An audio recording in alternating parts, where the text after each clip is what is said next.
Awesome, y'all. And we're going to start letting everybody in. Welcome to Writer's Lunch. Happy to have y'all here today for another writer's lesson. We're always trying to learn, trying to grow, and trying to help y'all too as well. Us here at Tomeworks, tomeworksedits.com, are always in for the my education. Do a lot of free content here at Writer's Lunch, also in person in Dallas and in Houston. You can look us up, tomeworksedits.com. And happy to see y'all here to learn about our archetypal color. Absolutely. I'm going to trip over words as I go. And Shannon, as long as you are good on letting people in, if they are popping in late, I happy to start. I'm Sean Morrissey Carroll, one of the editors here with Tomeworks. I also help run Houston Writing Central, and I'm currently in the middle of doing some circus zine workshops, which has been very fun. Zine Fest, in the fall here in Houston is circus themed this year, so it's going to be very silly. And it's writing, it's art, it's creative. We want to introduce everybody to all these different things, and especially today, talking about color, because that very much involves art as well. So archetypal color, and especially how to use it in your writing. We're not exactly filmmakers, but this stuff applies across a lot of different mediums. So first off, starting off looking at a very old and very new kind of mandala. And in the case of the left one there, that's going to be Greek, representing fire at the top, air, earth, and water. They do have associated colors. They do have associated what can I say?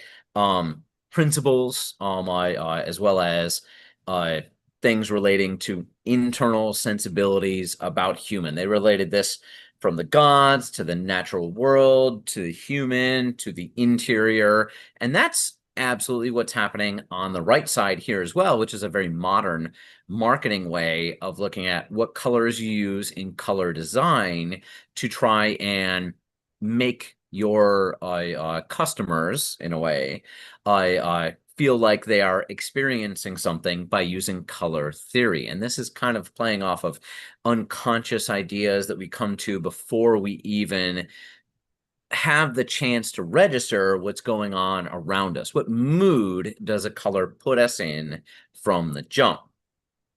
So we'll look at a couple of different, what can I say, cultures and how this has grown over centuries. Absolutely.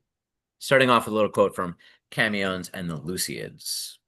At first he, Bacchus viewing the doors of the palace of Neptune, saw, depicted with a wealth of color, the confused features of primeval chaos with the representation of the four elements about their diverse functions. Above was fire sublimely independent of matter, and, ever since Prometheus stole it, the source of life to all living things. After it, soaring lightly and invisibly, came air that found its habitat more readily and left no corner of the world, however hot or cold, unfilled. They don't experience vacuum here on Earth. Earth, dispossessed in hills and valleys, was clad in green swards and blossoming trees, whence the beasts that inhabited it derived their varied sustenance, while, scattered about the landmass, water was clearly to be perceived, not merely nourishing many a species of fish, but supplying the humidity essential to life. And it's interesting in this to see that he says at the beginning a wealth of color and then doesn't really go on to use a lot of color words.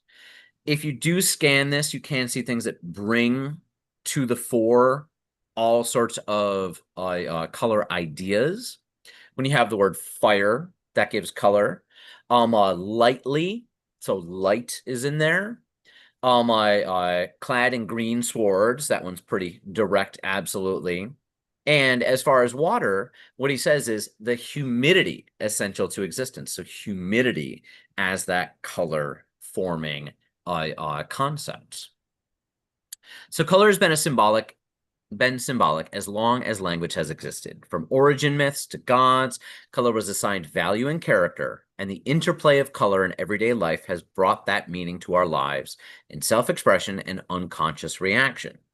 These expressions of meaning through color aren't universal, as some have proclaimed. Rather, they're dependent on the culture in which they appear. Different cultural touchstones have brought different meanings with them into our present day, some contradictory, and many muddied by language and the very meaning of a color. And I love it when I get to the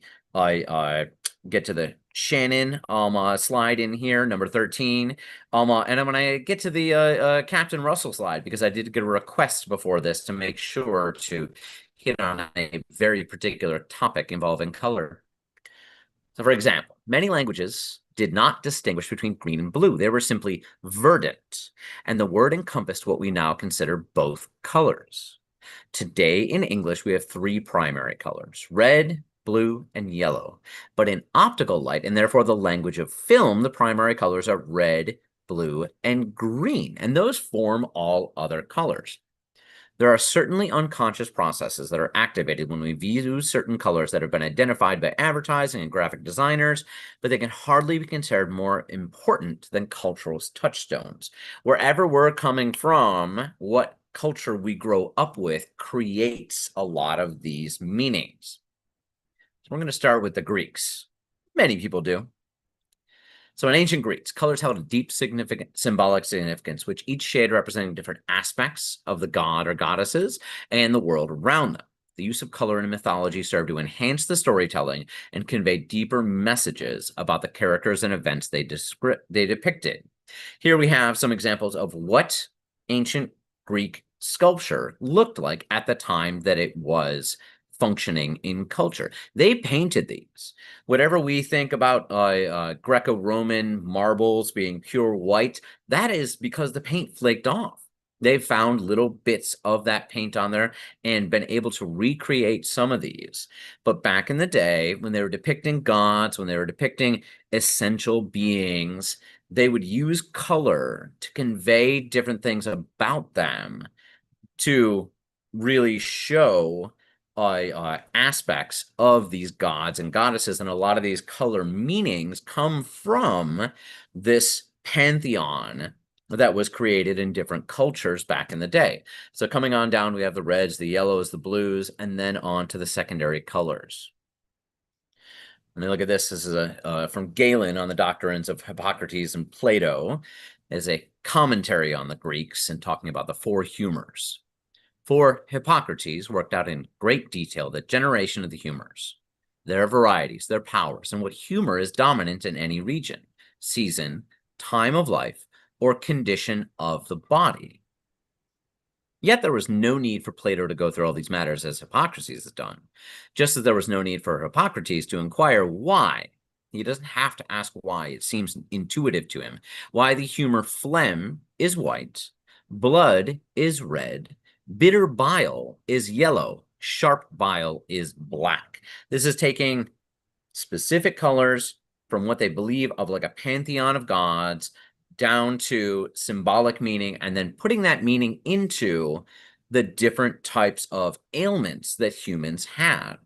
Hippocrates himself gave a starting point for the discovery of these causes, as, for example, when he diagnosed the states of the body from the colors of the tongue, a popular thing back then: stick out your tongue and we'll diagnose you with a disease, saying that the tongue is blackened by a sooty burning, for just as soot outside the body is naturally produced from lamps, pine torches, and many other oily substances, so also in the bodies of animals, something akin to soot is often generated when the humors, oily ones in this case, are overcooked.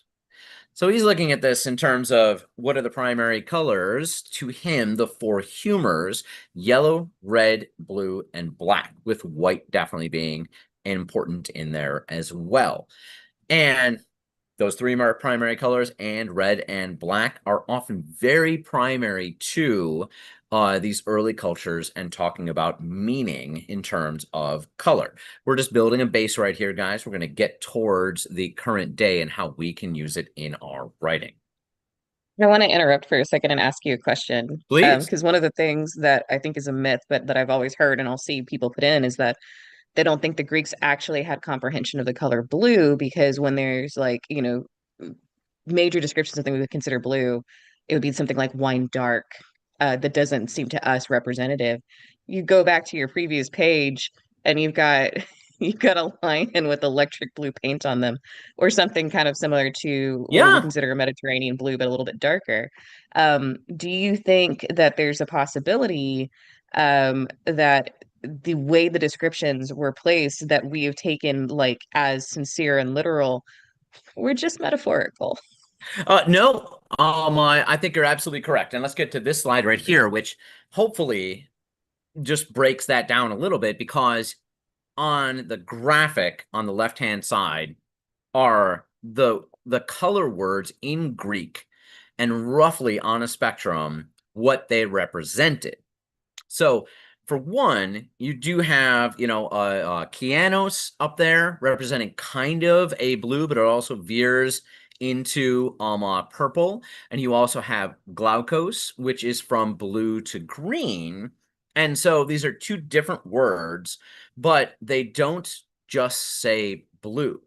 They say blue plus something else. The example in an earlier slide of saying the word verdant, which is a contemporary English word, but a single word encompassing both green and blue is very typical. And you'll even have in Japan, street lights, and they're the exact same street lights that we have here in America. So you have red, you have yellow, you have green, but if a Japanese person is describing it, they are going to say red, yellow, blue. It's not that their perception of the color is different than ours, it's that their word for it encompasses both of them. Does that make sense? Yeah, the organization style. That's awesome. Yeah, heck yeah. So this is totally, I love this, Shannon, because it's getting right into this and language forming our perception of colors. Over history, different cultures have perceived different hues being associated or being different. You can group them or you can break them apart. But reds have often been separate. So reds have often been grouped together, and black and white are constants. In the center of the graphic right here, Leucos and Phios. Another example of the wine dark sea thing is the idea that darker hues of especially blue, but it can be more colors as well, are all considered blacks. So they're varieties of blacks if they are dark enough. And so that distinction is definitely a thing where, like, if you have a very dark green, it is no, it's a black. It's a hue of black, not a hue of green. But outside of this idea of, as I said earlier, green and blue being separate, which is new, orange was not often different from red. It was a shade of red. And the existence of purple, does purple even exist, are absolutely up for debate over history. So when you go back to Ptolemy and look at two characteristics of ancient Greek color sensibility, they believe that colors are ray of light or fire. Now, this was a debate between him and Plato in terms of, is the ray of light coming from your eyes and therefore striking it, or is the ray of light coming from the other object and therefore striking your eye? But don't worry about that. Rays of light, as well as color, reflects the state of the object to what it belongs. And I feel like that speaks volumes when we're talking about how to represent character. If color is reflecting the state of the object to what it belongs, you're representing something by what color you're wearing, by what color you paint your house.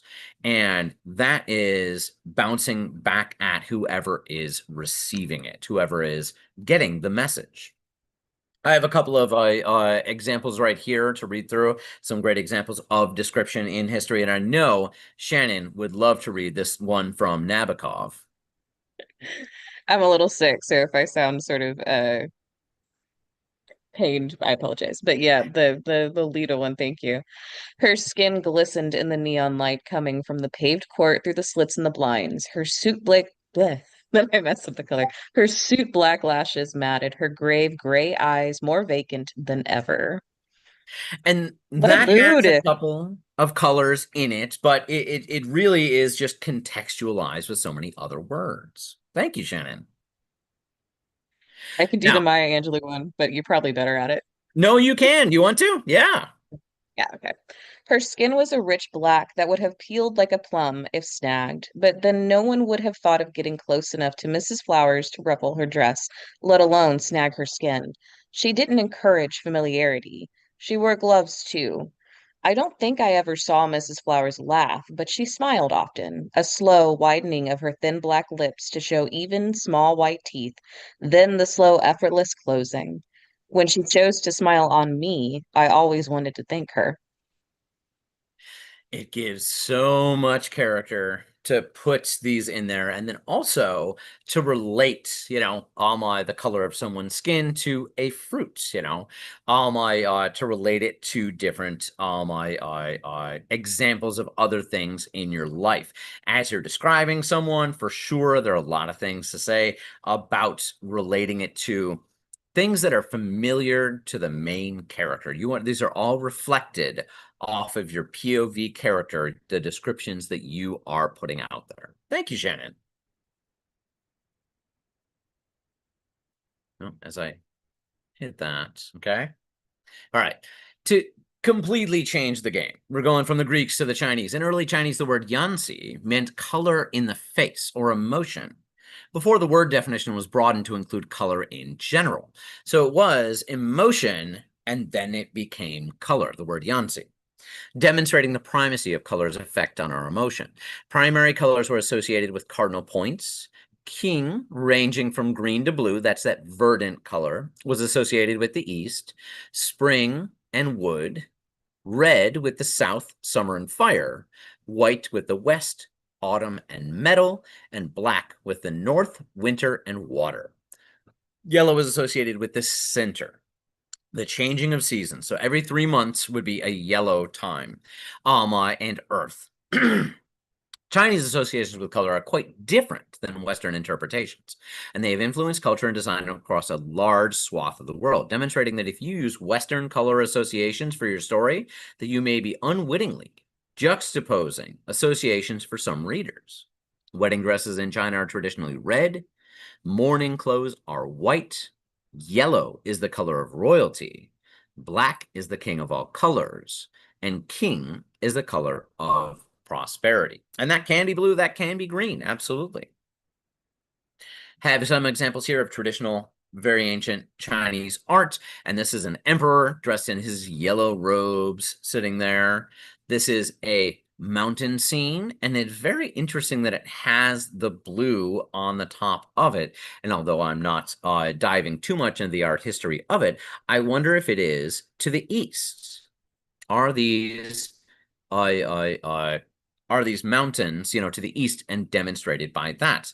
And then at the bottom right there, the street, not street scene, but water scene with the boats and stuff like that. And the green, verdant robes of the woman in the center, very much being, okay, this is someone of means. She is wearing green. This is representing prosperity. The yellowing in all three of these, as well, is partially due to time and age and the paper that they were made on. But definitely in the case of the emperor, he was definitely intended to be clothed in yellow. Moving on from that, and not going to spend too much time on Chinese culture, but I love how they went so far with it. Chinese culture has taken the idea of color archetypes to the nth degree, relating them to everything from interior design, feng shui, to medicine. These associations may feel tenuous, but can help draw a clean line between color choices and story mechanics. This is for the writer. Whether you are using existing color relationships or inventing your own, building associations between color, facial and body features, landscape, fashion, and character interiority can be helpful shorthand for the reader and a way to order what, as a writer, may seem like arbitrary choices. Arbitrary, you say? Ah. So some color design choices that we take for granted as having always existed instead were developed over time and for long lost reasons. You think that this traffic light is here on purpose and the most well designed. We all know the design of a stoplight, right? It's got green on top, yellow in the middle, and red on the bottom. Oh wait, that's just that one street light in Syracuse, New York, where Irish kids kept breaking the light until the green, aka the Irish, was placed above the red, aka the British. All other traffic lights are red at the top, and green at the bottom. But they are this way because originally train signals used semaphore, where a bar or arm position determines the message, in which stop was denoted by a raised bar and go by a lowered one. So a bar being up or down meant that you have red on the top and green on the bottom. When trains switched to electric lights, they kept the positions, with white for go below red for stop. Red was used for stop because its color has the longest wavelength and can be seen from the furthest distance away. This is in the 1800s. This is when people are really doing a lot of scientific things about light and breaking up colors, thinking of all sorts of theories about it. I'm not going to go much into the scientific versions of this, but in this case, it did play a role in it. Red can be seen from the furthest distance. Go, on the other hand, was originally white. Go was changed from white to green due to mistakes made, aka train crashes, when the light's colored glass was broken. Because if you have a red light and it's broken, it might look like a white light, and that train keeps going and it crashes. But going from green to red was quite abrupt for automobile drivers. Within 25 years in the invention of the car, a third light was added between stop and go, signaling caution.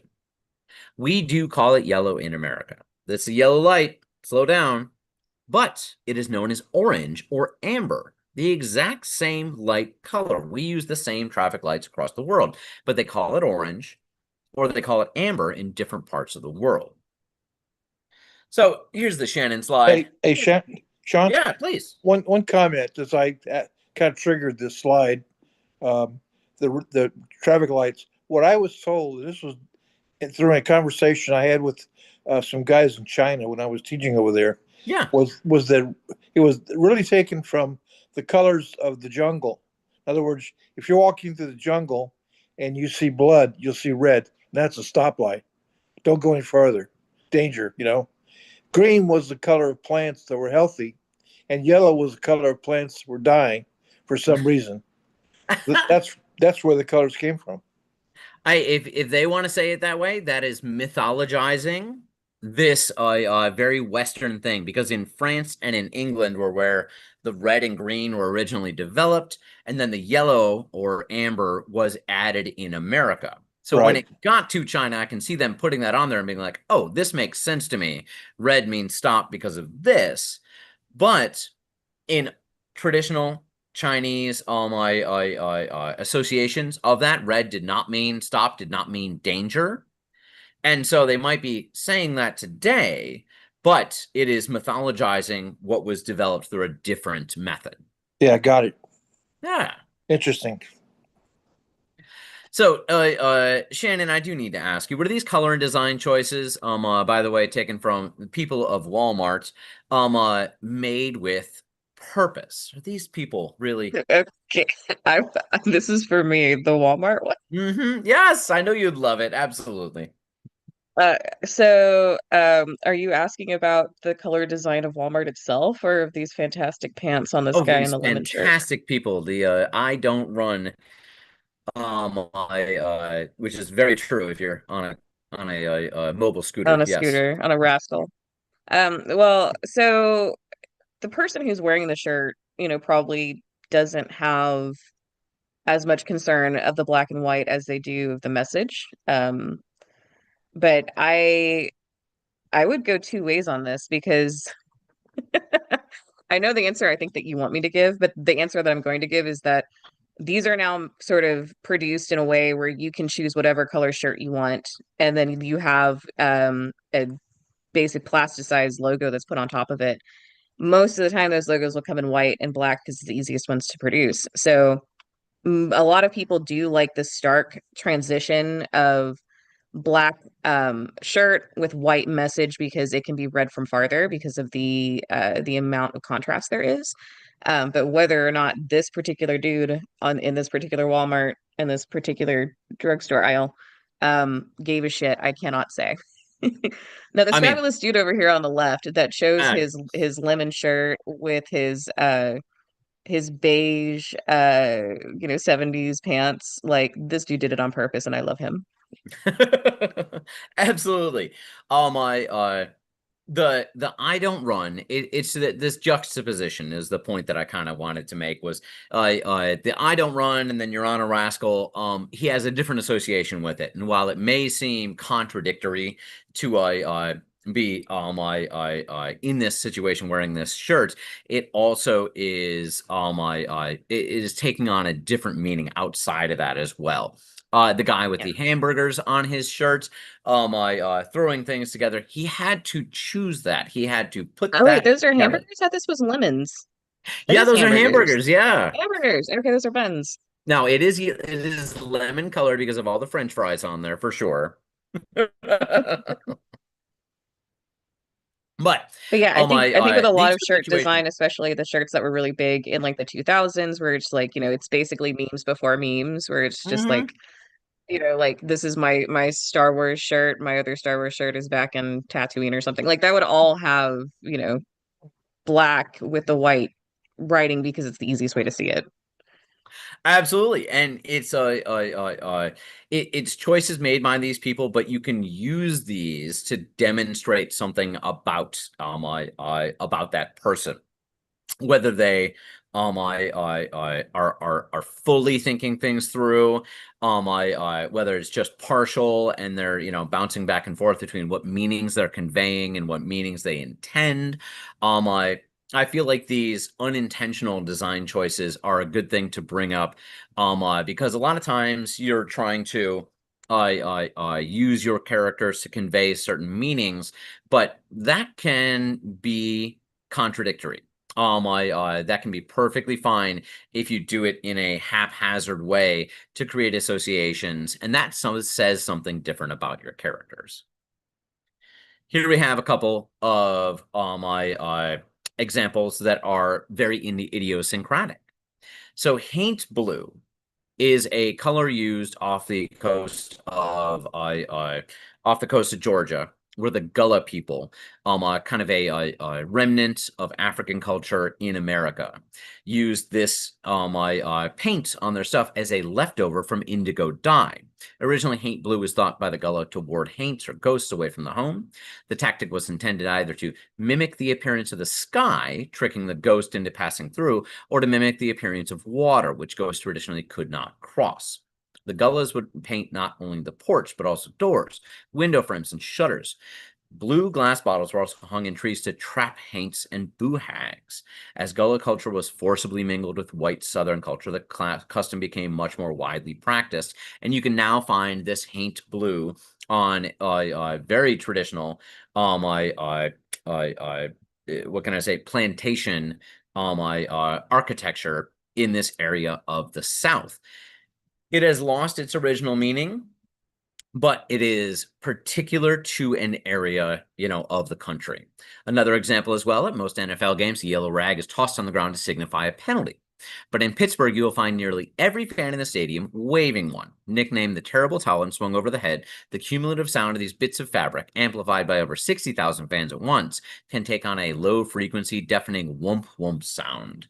The yellow towels have become a source of pride, are displayed in homes and businesses in the metro area, and have been taken on trips to innumerable locations across the globe. This yellow rag has taken on a civic pride sense of things in association with their football team, but very much it is against or it is separate from other meanings of using the color yellow. If you're using a light blue in this area of Georgia for what you're doing, you're going to kind of have different associations. If you're using yellow in the Pittsburgh area, you're going to have different associations than you would anywhere else in the world.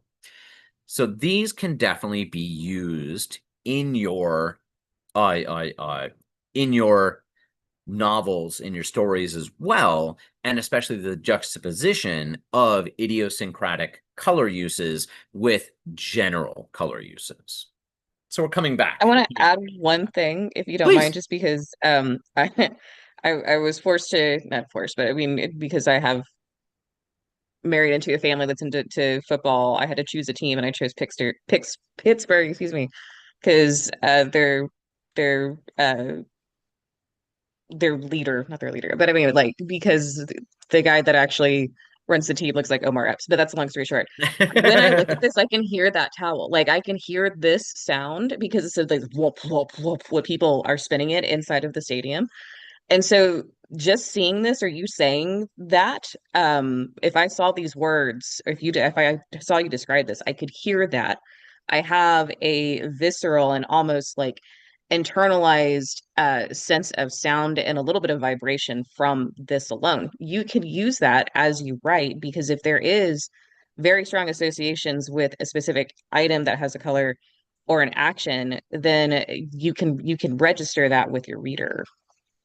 Yes, and bringing it down through, from color to society, whether it is an idiosyncratic or more general, and then to the individual, someone who has their home painted haint blue in coastal areas of Georgia might be a more superstitious person. Somebody who is very much, wearing tons of yellow or wearing a Pittsburgh Steelers jersey in San Diego might go to a bar that's playing the game on TV and bring a yellow towel. You might walk past 50 people on the street that do not know why you're carrying a yellow towel with you. But once you walk into that bar where everybody knows the symbol, boom, it changes meaning completely. Mhm. Thank you, Shannon. And I like that you have a visceral reaction to that. That's great. Heck yeah. My let's see here. My would anybody like to read this section by Marilyn Robinson? Maybe Ryan?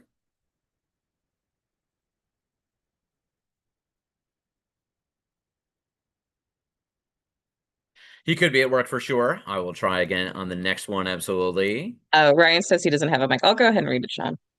Okay, if you'd like to, In the yes. last Yeah, in the last year, she continued to settle and began to shrink. Her mouth bowed forward, and her brow sloped back, and her skull shone pink and speckled within a mere haze of hair, which hovered above her head like the remembered shape of an altered thing. She looked as if the nimbus of humanity were fading away, and she were turning monkey. Tendrils grew from her eyebrows, and coarse white hair sprouted on her lip and chin. When she put on an old dress, the bosom hung empty, and the hem swept the floor. Old hats fell down over her eyes. Sometimes she put her hand over her mouth and laughed, and her eyes closed and her shoulders shaking. Very much color association, description in a very exacting way, but using associations, I this takes those color associations and brings them very much to many things about this person in the description. So I really love this as an example. Thank you, Shannon. All right. Moving on as well, philosopher and psychologist Carl Jung wrote extensively about the symbols and archetypes that recurred in case studies of European patients in the first half of the 20th century.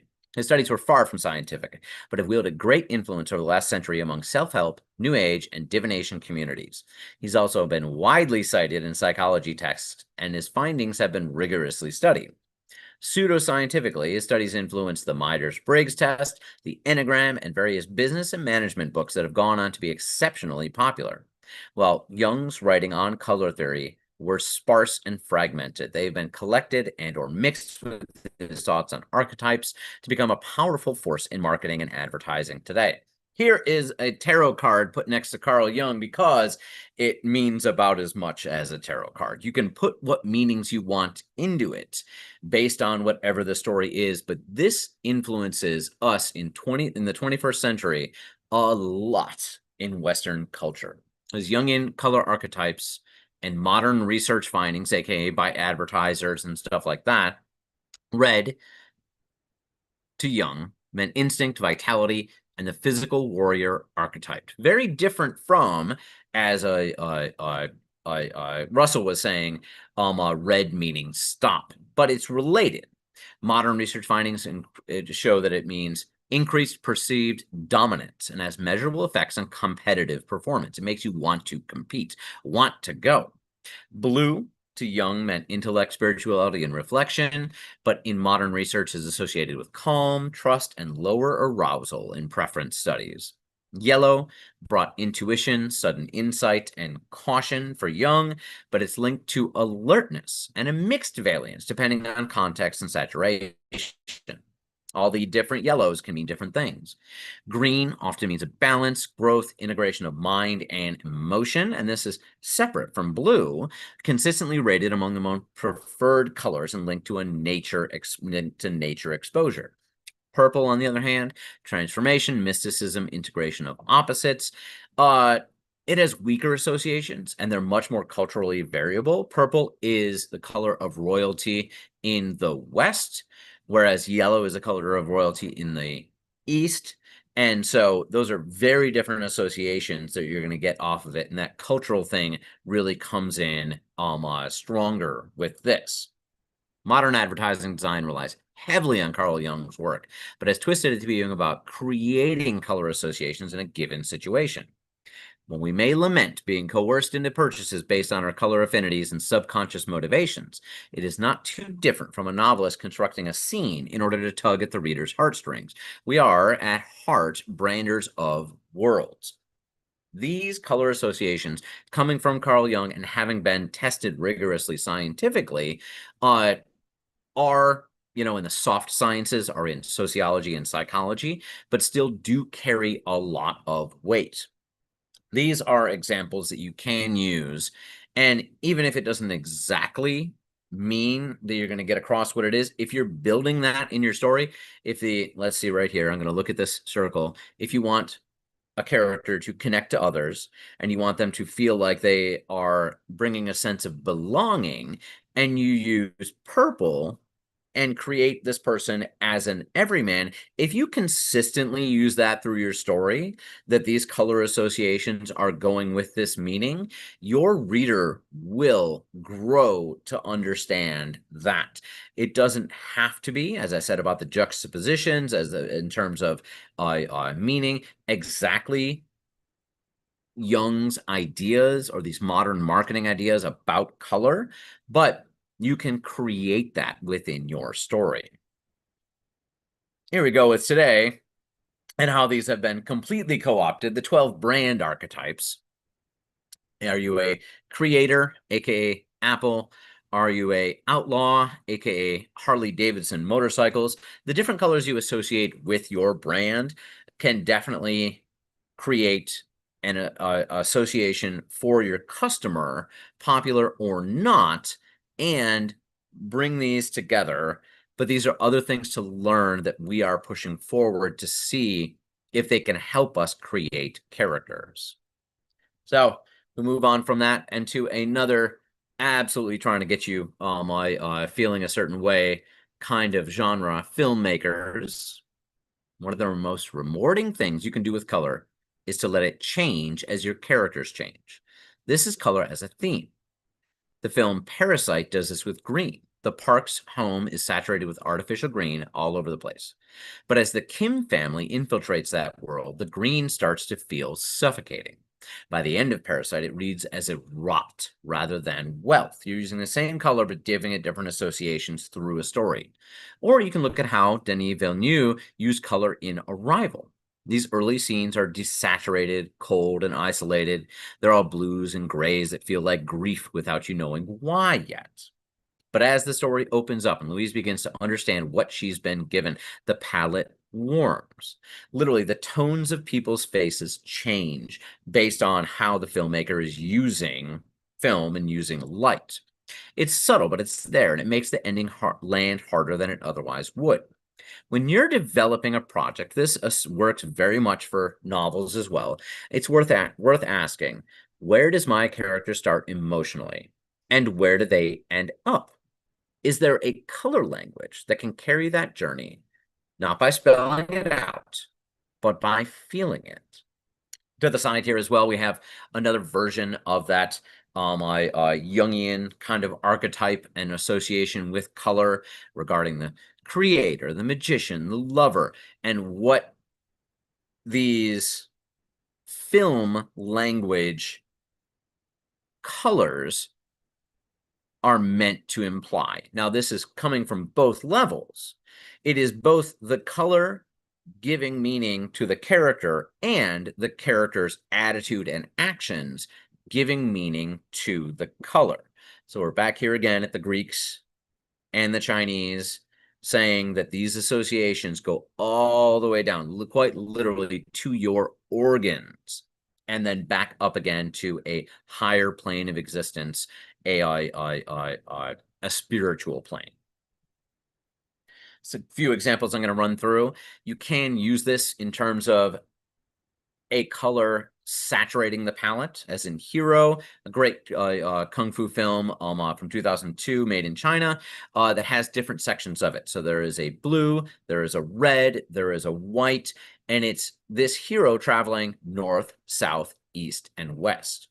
You can also have the idea of the matrix. And when characters are in the matrix, which is a constructed computer AI world, there is a green pallor to everything, a slightly sickly look to everything in this world. You can also use it for associating characters and bringing them something.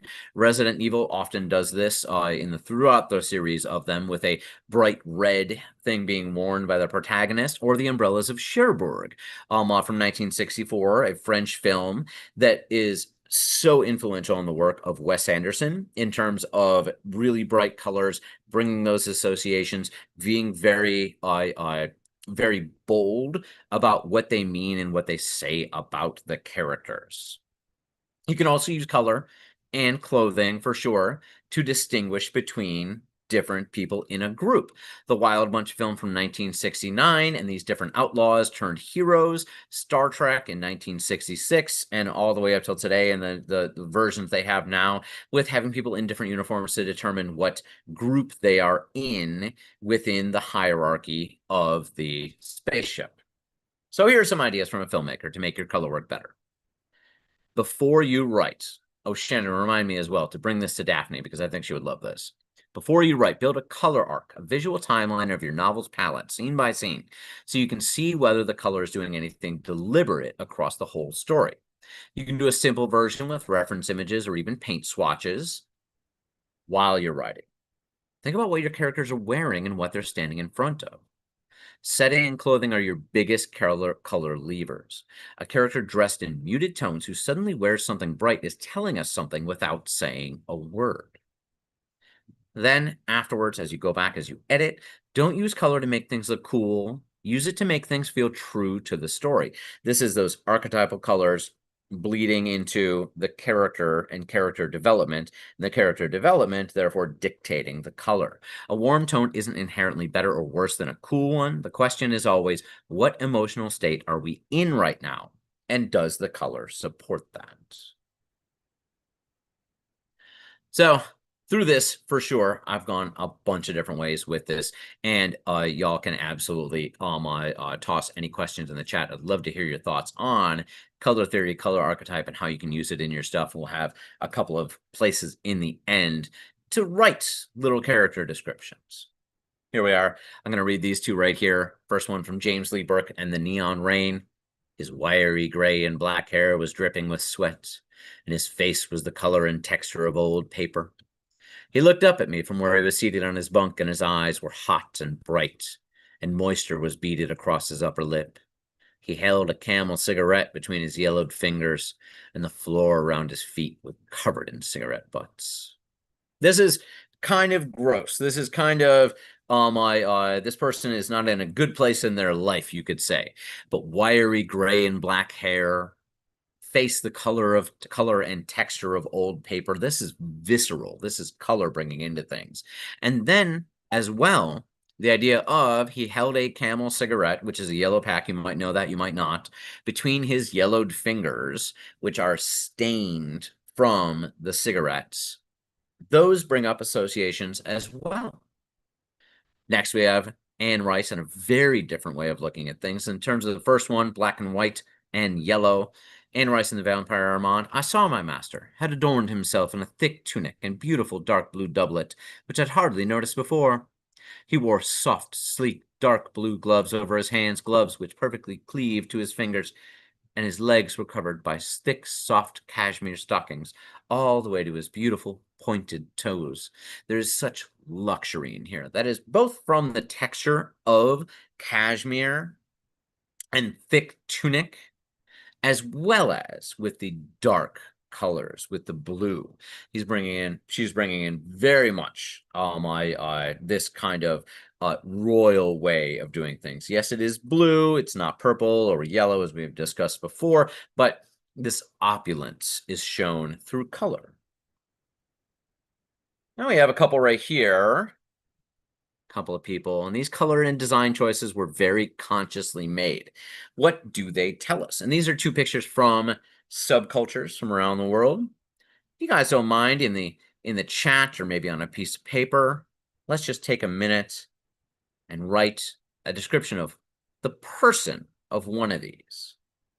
What are they conveying with their color choices? I see 148 right here. Let's do at 151. We'll continue on with this. Just 3 minutes of pick one of these characters and using color, using their clothing choices. What is it telling us about them?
All right.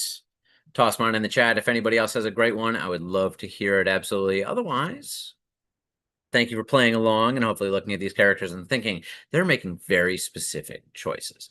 The one on the left here is a Japanese girl from Fruits, a magazine of street fashion, and the one on the right is an Angolan man of a certain subculture. I think it's called Lesegu. That are known very much as the dandies of where they live in the world, that take certain pride in dressing up, and very particularly wearing extravagant clothing. All right. So we get here towards the end, and we've taken this all in. The Greeks, the Chinese, the design, is it on purpose? Is it due to a completely lost reason? The idea of bringing emotion to your life, and expressing your life choices and life goals through your color choices. And we arrive at the emotion and feeling wheel. If anyone has been in a therapist's office in the past 15 years or so, you probably have seen one of these, because it is a very good tool at narrowing down what you feel that day. Sometimes it's tough to put this into words, and it is very much a helpful tool for an author who is going to think about and go back and edit and add in color associations, descriptions regarding a character. If you start off with, who is this person? What is this person going to feel in this situation? Oh, they're feeling sad. They might be feeling neglected. They might be feeling isolated. You can kind of narrow down exactly what emotion they are feeling in that, and you can associate it with a color. These don't specifically have to stay with the palette as it is written here, but it is a good one for sure. There are different versions and also a second one in a little bit as well. So with its emotion and feeling wheel, for one thing, Google it, download one, just have it on your computer for when you're working with characters and when you're trying to build characters. But then on top of that, I'd like you to right now look at that center wheel, pick any of these that are there. And then within the second row there, another one, another word. And as you get to the outside wheel, it breaks it down again. And I want you to have one of those words in your mind. So where is this person emotionally? Here are some examples that show how those can be very strong. You don't need to directly use color words. From Mark Twain's and the Adventures of Huckleberry Finn, he was sunshine most always. I mean, he made it seem like good weather. His sunshine is the color without saying it. Next, we have Rudyard Kipling. From many inventions, he wrapped himself in quotations as a beggar would enfold himself in the purple of emperors. It says something about this person to say the color association, even though the juxtaposition of he's wrapping himself in quotation, not in the purple of emperors, is a contrasting look at this character. Finally, from Henry Lawson and the Bush Girl, gray eyes that grow sadder than the sunset or rain, fond heart that is even more true, firm faith and grows firmer for watching in vain, she'll wait by the slip rails for you. Those gray eyes are one thing, but really, sadder than sunset or rain is a very strong emotion. Speaking of, if you still have that emotion from the last slide, just keeping that in mind, I want you to think of these two characters here. And starting off with that emotion that you wrote down, just use that as your first word. Try to do 3 words here. I'm sorry, 3 minutes here as well. Starting off with that one back down on your notebook or in the chat, whatever works, and then build a description of one of these two characters.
Right.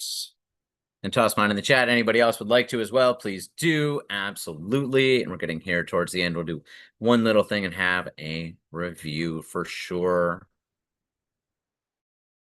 And I hope that was a good exercise thinking of who these characters are. Here's another version. And this is why you can't rely on one version of things, or you can't believe that that is the truth to everything. This is another color wheel, and it has completely different colors, which is perfectly fine. Your color associations can vary. Just be consistent through your work as to what they are associating, what they are pulling forward. And let's do this exercise again. We'll have a little change to it as well. So from the center, picking an emotion, moving on to the second round of them. What are you splitting it into? And then on the final outside circle, what word represents this character in your mind? Keep it in your mind, write it down. What is the word here? I'm going to do this a little bit different this time.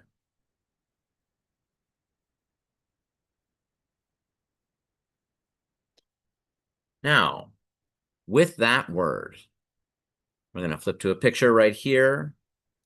I want you to think that this emotion is what your POV character or yourself, if you can't come up with a character you're not working on right now, is feeling, viewing this person coming up. So you have the word. This is the emotion that your POV character is feeling as they see this person. Right here at 2 o'clock, we'll just do a couple of minutes on this. I see 2:01, so 2:04.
Awesome, y'all.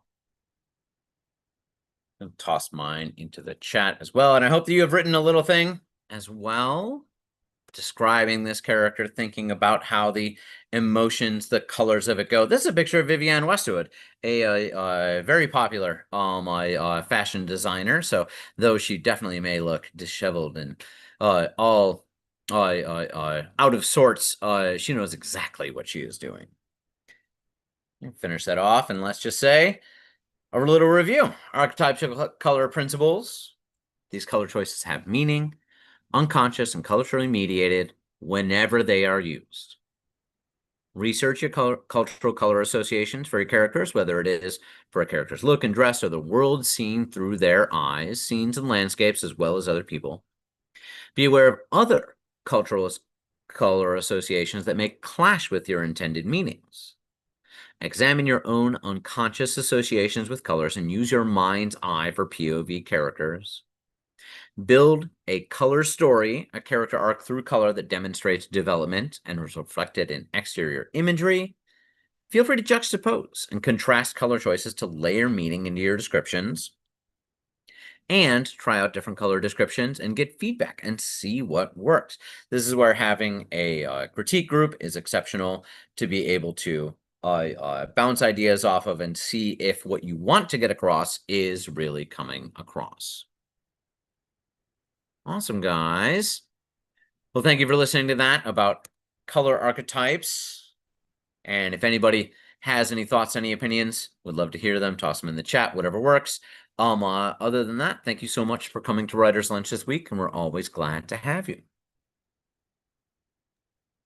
While people might be putting together questions, just want to remind you we do this every week. We will be coming back for our monthly AMA next week. We'll be talking about we'll be answering questions from people who are trying to integrate writing into their busy lives. And so that'll be, I think all of us are planning to make it next week. So all five of your Tomeworks editors will be talking about that. We will also be transitioning from Zoom to Meets. They are essentially the same type of interface. The buttons will be in a slightly different position. The types of emojis may be slightly different as well. But this in general should not affect you very much. We will use the same permalink, so you should be able to access this if you have our permalink, and we'll see you then. So happy to have you, as Sean said. Yay. And yes, come for our AMA next week, talking about how to keep writing in your busy life. And we'll see you guys then. Thank you so much. Absolutely.